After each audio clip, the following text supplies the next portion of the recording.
दोस्तों आज के इस वीडियो में हम बात करेंगे भारत के उन 10 महान साइंटिस्ट यानी वैज्ञानिकों के बारे में जिनकी वजह से आज पूरे देश में भारत को साइंस के क्षेत्र में सबसे आगे बढ़ते हुए कंट्री के तौर पे देखा जा रहा है। तो चलिए फिर बात करते हैं 10 उन महान वैज्ञानिकों के बारे में जिनकी वजह से आज भारत पूरे देश में नंबर 1 बनता ही जा रहा है। तो सबसे पहले हमारे वैज्ञानिक हैं जिनका नाम है doctor APJ Abdul Kalam. Doctor APJ Abdul Kalam जी का जन्म 15 अक्टूबर 1931 में तमिलनाडु के रामेश्वरम में हुआ था। डॉक्टर अब्दुल कलाम जी का पूरा नाम डॉक्टर अब्दुल पाकिर जैन अब्दुल कलाम था और आज हम इनको मिसाइल मैन के नाम से भी जानते हैं और भारत के राष्ट्रपति भी रहे हैं। ये डॉक्टर एपीजे अब्दुल कलाम को भारत रत्न से सम्मानित किया गया था इनकी उपलब्धियों के कारण। जी हाँ, डॉक्टर एपीजे अब्दुल कलाम 1962 में इसरो जैसी संस्था 4 दशक तक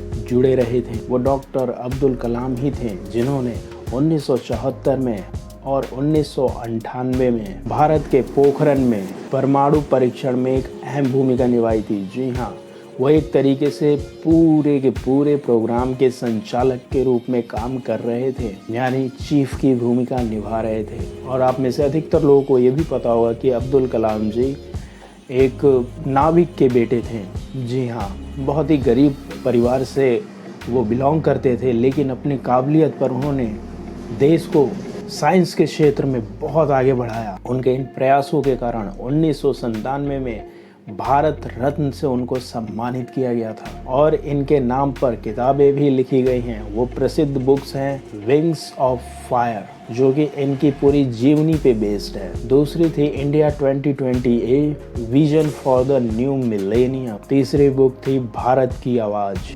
चौथी बुक थी टर्निंग पॉइंट्स मिशन इंडिया। जैसी अनेकों पुस्तकें अभी लिखी गई हैं इनके ऊपर। और यही नहीं, इनकी खोज और इनके बारे में विदेशों में भी बहुत ही अच्छे तरीके से इनके बारे में पढ़ाया जाता है। तो हमें इन पे गर्व होना चाहिए कि ऐसे महान साइंटिस्ट जिन्होंने देश को, हमारे भारत देश को आगे बढ़ाने में एक बहुत ही महत्वपूर्ण भूमिका निभाई है, जिन्हें मिसाइल मैन के नाम से जाना जाता है।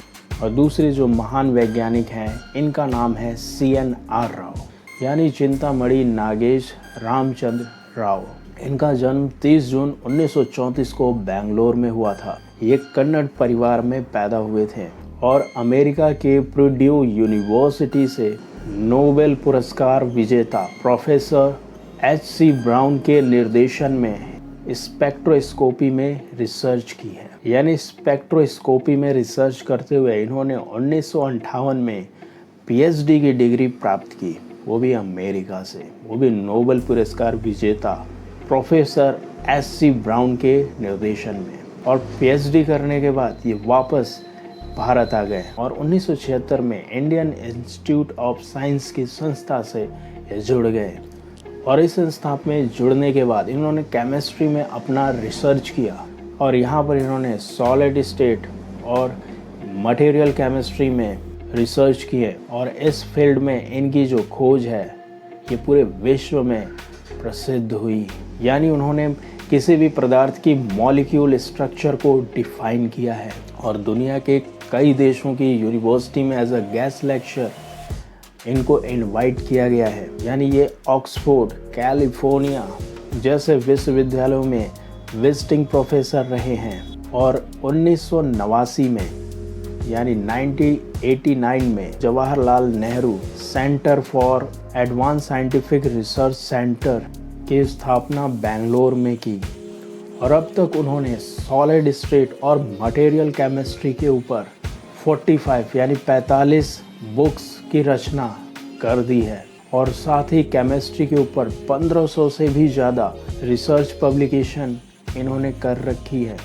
और रसायन विज्ञान यानी केमिस्ट्री में उनके द्वारा किए गए इस रिसर्च को पूरी दुनिया के साइंटिस्ट एक बहुत ही उन्नत खोज मानते हैं और भारत के साथ साथ पूरे विश्व में इनका सम्मान काफ़ी ज़्यादा है। और अब बात करते हैं तीसरे वैज्ञानिक यानी जी माधवन नारायण जी के बारे में। अगर आज के भारतीय वैज्ञानिक की प्रतिभाओं के बारे में बात करें तो जी माधवन नारायण जी का नाम प्रमुखता से लिया जाता है और इनके योगदान हमारे देश को आगे बढ़ाने में काफ़ी अहम हैं। इनका जन्म 31 अक्टूबर 1943 को तिरुवनंतपुरम में हुआ है और ये इसरो के चीफ भी रहे हैं। इनके 6 साल के कार्यकाल में भारत ने यानी 25 सफल मिशन पूरे किए हैं, जिसमें चंद्रयान 1 भी शामिल है। वर्ष 2009 में ये इंटरनेशनल एकेडमी ऑफ एस्ट्रोनॉटिक्स के चीफ भी रह चुके हैं। इनको 1998 में पद्म भूषण, 2009 में पद्म विभूषण और 2009 से मैन ऑफ द ईयर जैसी उपाधियां इनको मिली हुई हैं। यानी इन्होंने भारत की स्पेस टेक्नोलॉजी को सुधारने में काफ़ी अहम भूमिका निभाई है। चौथे जो साइंटिस्ट हैं, इनका नाम है राकेश जैन। ये भारतीय मूल के अमेरिकी वैज्ञानिक हैं और राकेश जैन को ट्यूमर बायोलॉजी में महारत हासिल है। इन्होंने 600 से भी ज़्यादा रिसर्च किए हैं बायोलॉजी के क्षेत्र में। राकेश जैन को रक्त कोशिकाओं के बीच संबंध यानी अंग्रेजी में बोले तो नियोप्लाज्म ब्लड वेसल्स के बीच क्या संबंध है, ये उन्होंने डिफाइन किया है। और यही नहीं, कीमियोथेरेपी और रेडिएशन के उपचार के क्षेत्र में काम करने के कारण यानी रिसर्च करने के कारण 2016 में अमेरिका के राष्ट्रपति बराक ओबामा द्वारा national medal of science award से इनको सम्मानित किया गया। और ये पुरस्कार अमेरिका का सर्वोच्च वैज्ञानिक सम्मान पुरस्कार होता है। यानी जो राकेश जैन जी हैं, एक तरीके से वो भारतीय हैं और एक भारतीय ने ही ट्यूमर जैसी बीमारी का इलाज, केमोथेरेपी पर इलाज और रेडिएशन का इलाज के लिए रिसर्च किया है। 5वें वैज्ञानिक हैं डॉक्टर के राधाकृष्णन। 29 अगस्त 1949 में इनका जन्म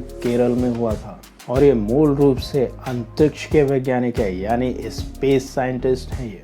1970 में इन्होंने केरल के यूनिवर्सिटी से इलेक्ट्रिकल इंजीनियर की इन्होंने डिग्री प्राप्त की थी और 1971 में इन्होंने विक्रम साराभाई स्पेस सेंटर से इन्होंने अपने काम की शुरुआत की थी।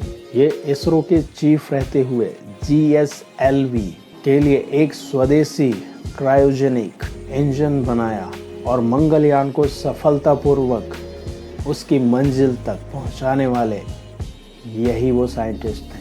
और स्पेस विज्ञान में उनके इस योगदान के लिए 2014 में पद्म भूषण सम्मान से इनको नवाजा गया। यानी इन्हीं के देखरेख में चंद्रयान और मंगलयान को अंतरिक्ष में भेजा गया। छठे जो वैज्ञानिक आते हैं, इनका नाम SS किरण कुमार। ये इसरो के अध्यक्ष भी रहे हैं।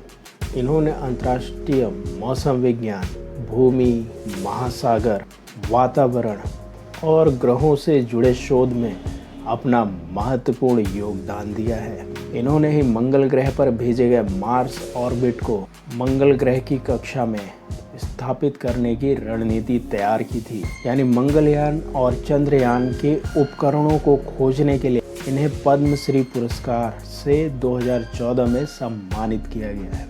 सातवें जो वैज्ञानिक है, इनका नाम है डॉक्टर के कस्तूरी रंगन। इनका जन्म 24 अक्टूबर 1940 में केरल के एर्नाकुलम स्थान में हुआ था।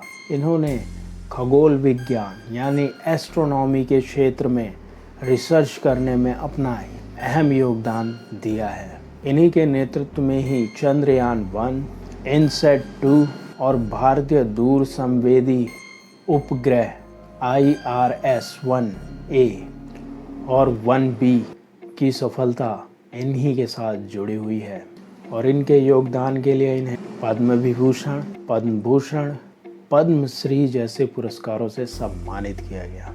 इन्होंने कॉस्मिक एक्सरे, गामा एक्सरे और निम्नतम वायुमंडल में कॉस्मिक एक्सरे के क्या प्रभाव पड़ते हैं, इसके संबंध में इन्होंने रिसर्च किया है और इनके द्वारा खोजे गए इस खोज को पूरे देश विदेश में बढ़ाया जाता है और उन पे रिसर्च की जाती है। और आठवें जो वैज्ञानिक हैं, उनका नाम है उडुपी रामचंद्र राव।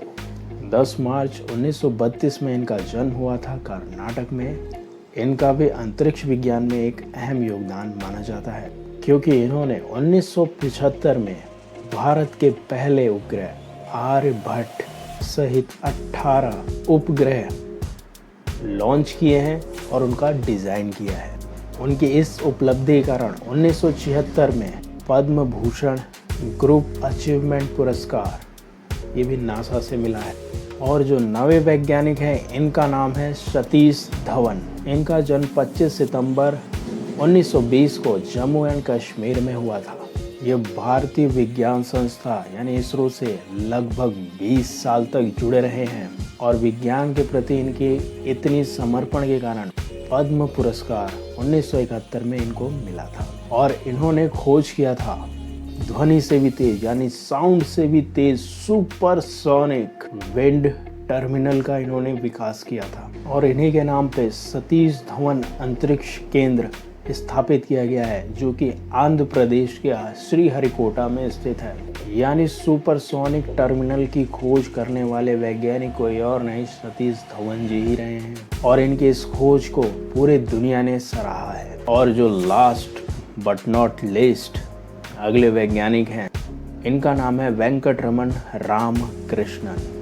वेंकटरमन रामकृष्णन का जन्म 1952 में तमिलनाडु के कड्डालोर जिले में स्थित चिदम्बरम नामक जगह में इनका जन्म हुआ था। और इन्हें 2009 में इनके रिसर्च के कारण नोबेल पुरस्कार से सम्मानित किया गया था। इनको ये पुरस्कार इसलिए मिला था क्योंकि हमारे शरीर में जो कोशिकाएं होती हैं और कोशिकाओं में पाए जाने वाले जो प्रोटीन्स होते हैं, उन प्रोटीन का निर्माण जो राइबोज करती हैं, उनकी संरचना कैसी होती है, वो कैसे बनते हैं, इसका अध्ययन यानी इसका रिसर्च उन्होंने किया था। उनके इस रिसर्च से फ़ायदा ये होगा कि जो आने वाले यानी जो नए वैज्ञानिक हैं उनको ये पता चलेगा कि आखिर एंटीबायोटिक्स का निर्माण कैसे हमारे शरीर में होते रहता है।